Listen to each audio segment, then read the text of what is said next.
As someone who used to have a huge Hazbin hotel phase back in early 2020, I do have a strong opinion on the show. Long story short, it's absolute dog, and it's wasted potential. Hazbin was such a big indie project that inspired people all around that they have the chance to create their own shows and concepts based on their ideas, along with helping others, whether it was voice work, writing, directing, animation, etc. Though, the more fame it got, the more it went downhill. Not saying names here, but we all know who I'm talking about. Or watched the show when it first came out, and God, I hate it. I stopped watching after around episode 3, or at least started skipping most episodes because of how they wrote Angel's arc and storyline. It just made me incredibly uncomfortable, and not in the good writing way that gave you chills. It was more like the old, odd uncle that you see at family dinners kind of way. The characters feel a lot more like a concept than fully fledged out.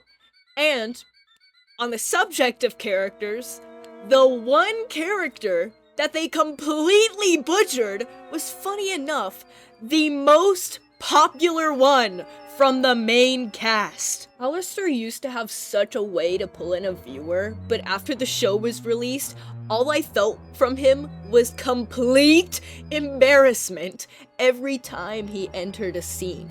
I would literally have to pause the show and walk out of the room every time he started talking. He didn't have that same entertaining charm that a radio host would have. Instead, he had questionable dialogue that matched poor writing choices. Anyway, one of my favorite things about Alastor was his funny quips and stunning voice work. Trust me, if I've talked to you about Hazbin, you've most likely have heard me mention Ed Bosco's performance. He literally embodies Alastor's character perfectly, and it always keeps the viewer wanting more. As you can tell by my opinion of the show, my redesign and rewrite will be based off of Pilot Alastor, although I will be including a bit of Alastor from the comic as well. Not a lot of people actually talk about it, even though I think it was a nice way to know about his character more if you've only watched the pilot during that time. I'm going to start off with Alastor's characteristics, then about what changes I made to him, both design and story-wise, okay? Just hang in with me, guys! This is where Alastor is a cunning, charming individual who knows his way around people. Even after death, his career of being a well-known radio host of his own broadcast, now called Anthropophagossip, has grown tremendously. He's always been a social butterfly, but certain occasions clearly don't call for it. His bright smile always has a couple of cracks, something darker hiding beneath it. He's a smooth talker, and most people never realize just how much trouble he's about to drag them into. With his compliments and amusing attitude, he's able to slither his way into a more powerful stance on Hell's hierarchy without a second glance, thus making him the Pride Ring's top overlord. With this description in mind, I wanted him to have a sweeter face, just because I wanted him to seem more welcoming. He might seem like good company, but he does look like a little off with his strange anatomy. I give him longer limbs and legs to resemble a deer's hind legs to make him feel a bit unsettling. Of course, you don't see this currently, but you will once I start with the main sketch. This is just me trying to get a doodle of his face to try and figure stuff out. I decided to make him a doorman for the hotel, as I thought it'd be a good take on his main inspiration: you're never fully dressed without a smile. Alastor chose this job himself, thinking that it'd be a nice way to greet possible sinners wanting to stay, as well as a good cover-up to gain more authority and power over Charlie. Alastor finds ways to scare people that hope for redemption outside of the entrance. I'd like to think that his favorite way to do so is just him staring and smiling directly at them before the demon runs off. Sometimes a few sinners walk by trying to laugh at him for only being a simple greeter, but him being condescended by the others leads him to be aggravated and ends up dealing with them on his break. With the absence of visitors, Alastor tries giving Charlie advice on how to make the hotel more interesting. He explains to her that he'd talk about it on Anthropotha Gossip if he was given the chance to have free range on decoration. Charlie desperately agrees, and with that, he summons Nifty and Husk. He doesn't have the ability to explain the reasoning why they're here, as Nifty sweeps in quite literally to clean immediately. Husk and Alastor banter, maybe even Alastor joking about Husk being an embarrassment like a tired mother. With enough arguing, Husk finally agrees with a bit of bribery, and they start working on a game room made for card games in a sidebar. Pausing this for a quick second to talk about Alastor's powers, especially over Nifty and Husk, instead of the gross ownership thing going on paired with the harmful stereotype of voodoo, I decided to base his magic on puppets. I remember seeing little bits and pieces of him and others being pulled with strings like a marionette, so I thought I would use that instead. It kind of reminds me of the weird tentacle ability he has, I guess. Also, since Charlie is supposed to be kind of based around things like marionettes, I thought it'd be a good way to foreshadow their dynamic. Anyway, back to the story. Charlie notices the bar and questions him about it. He says it'd be a good way for people to slowly work their way up, since they'd probably need to cope with the loss of other addictions, but he clearly knows it's not a good idea to have in a place of redemption. Charlie is still a little annoyed by it, but she allows it for now, as the place does look more tidy. He'd probably add a more of an old-timey flair to the hotel, but this circus motif is still impossible to ignore. I just want to say that he kept it because he still believes Charlie's plan is a joke, seeing it as an opportunity for comedy. Before I talk about his past, I'd like to talk more about his design. You don't see it right now, but I definitely wanted to try and keep his palette on the warmer side while still keeping away from whatever he had going on. Well, at least what he'd look like without the grayscale. You'll see it later.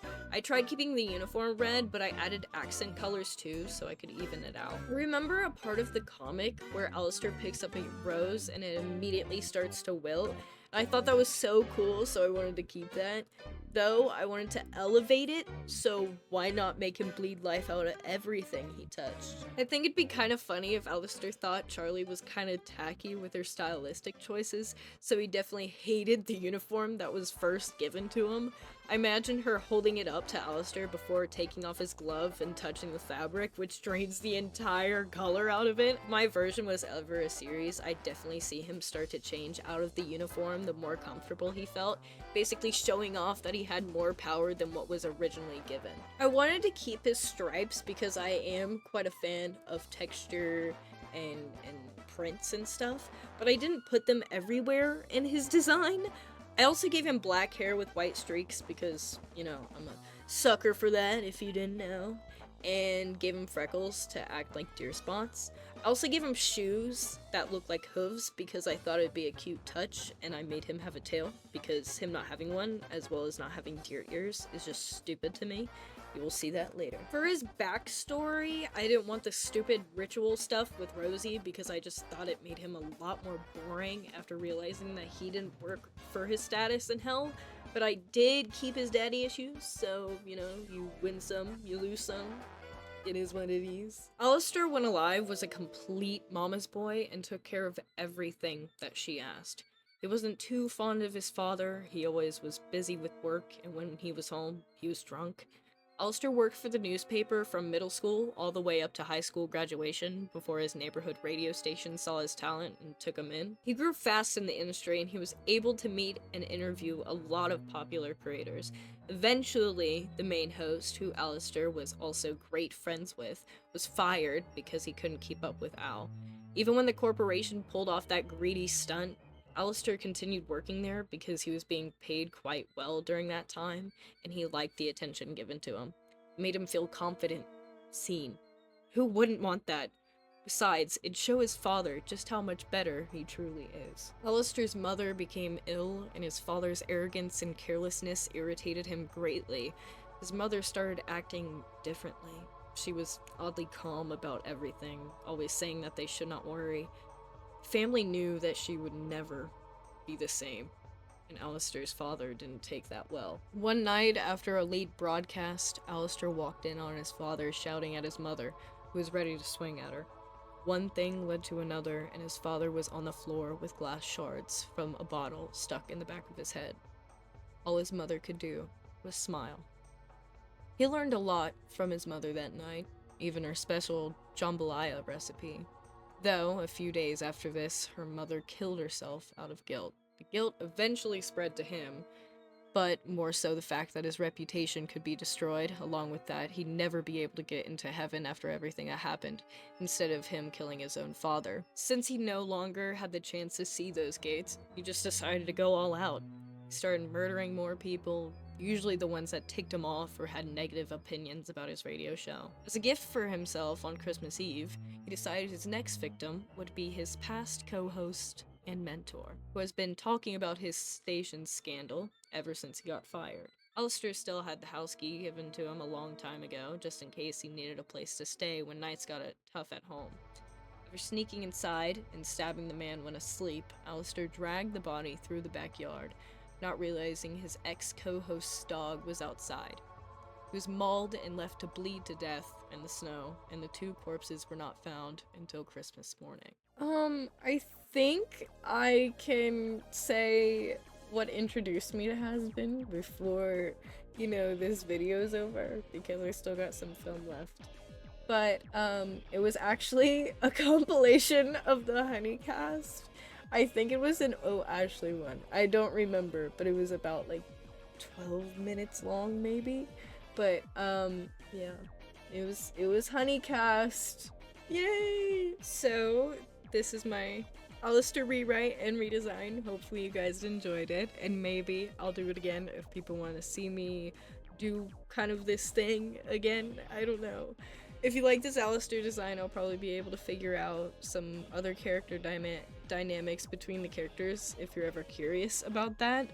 I'll probably work on Charlie next, as I have her concept sketched down in one of my papers, but thank you for staying this far and staying till the end, and I wish you all a good night, a good morning, and everything in between. Bye!